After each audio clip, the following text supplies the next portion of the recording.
Hello, Sharon Hurst here, watercolour artist. Thank you for joining me. I wanted to just show you something today regarding paper.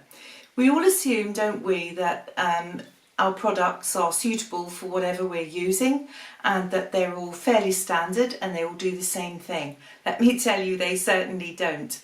Having had a couple of episodes with paper recently when I've been taking workshops and classes, I like Bockingford. It's a very simple, easy paper to use and it does what I want it to do. And I recently tried doing a video tutorial like this with a different paper and could not understand why it wouldn't work. So I was hoisted by my own petard really, and it made me sit down and do a couple of exercises. Let me show you exactly what I mean. This little sheet here is from this pad here. This is Daler Rowney and it is £140. It's cellulose, so that means that it is wood pulp. It's not cotton rag and it's not cheap. It was £13.50. It's called Watercolour Aquarelle, Aquafine, and it has a texture. It has a nice texture. I like the feel of it and I like the way it looks. Let's see if we can get you a close-up of that particular paper texture there. So there we go, that's quite a nice texture. You can see that there. Now we have a piece of Bockingford here. This is Bockingford. And again, let me show you the texture. I'll get the camera. Let me show you the texture so that the camera can focus. I'll put my hand there. And it's not maybe as textured as this one. But that doesn't matter. That doesn't matter. The texture's good because it allows our paints to sit into the hollows of the paper and it allows our paints sometimes to granulate, sit in those hollows. Perfect. It's lovely. But I do want to show you the differences in different papers.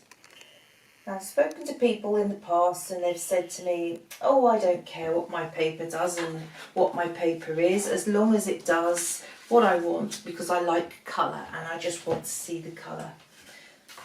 Put them both together again so that you can see them both neck to neck, so to speak. And with the Daler Rowney, I'm going to use a nice big brush and I want to pop some water down. And I want to introduce some colour. So I'm going to start off with a bit of cobalt blue, spread it around, and gosh, now you can see the texture in the paper. Look at that. Let's bring you tight. See the old texture in the paper now. And I find that the paint sits on top of this paper and I do feel that I do land up with some brush marks on it. You can see the lines. The paper feels soapy. I don't know how to describe that to you, but it's almost as though it has soap on top. Now, I know that Cascade Green is the most incredible paint for exploding. And it is, and it's running along the lines.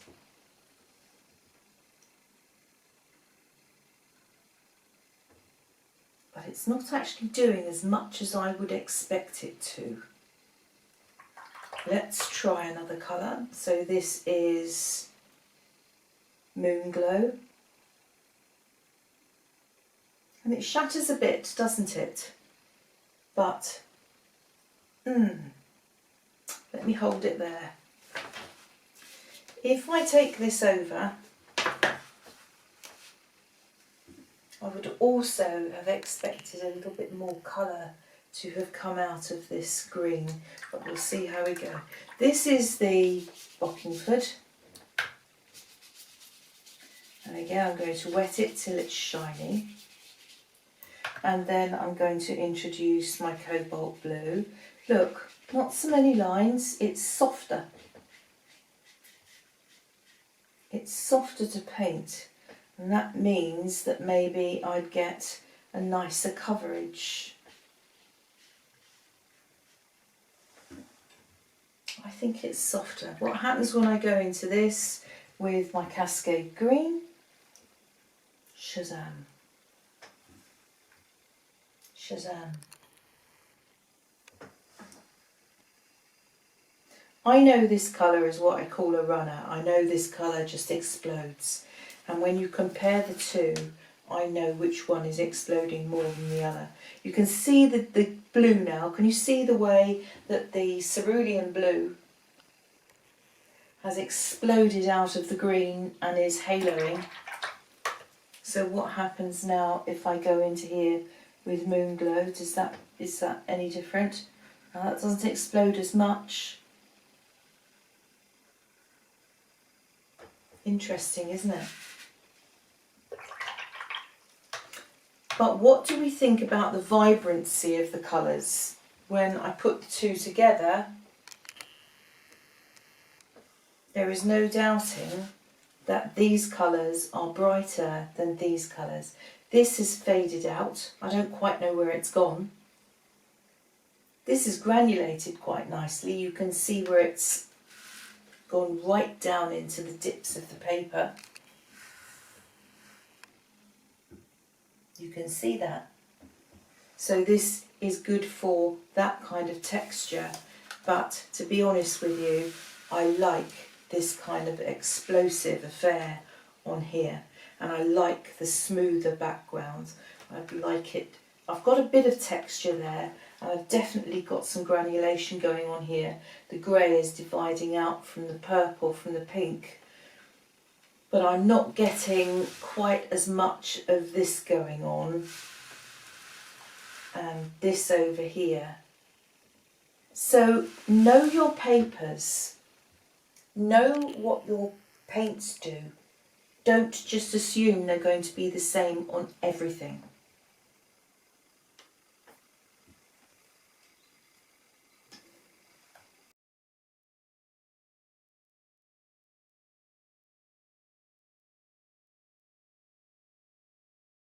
So how about that? Would you have believed it? Two different papers, two entirely different effects.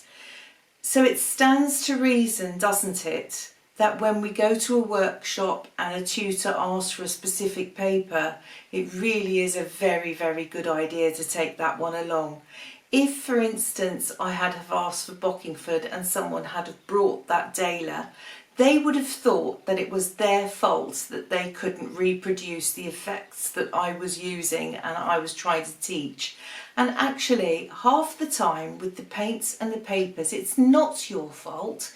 It's simply a case of not having the right equipment, and it doesn't do what we all expect it to do.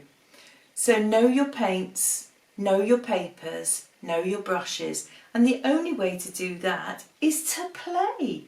And who needs any other excuse other than me saying to them, go play with your equipment?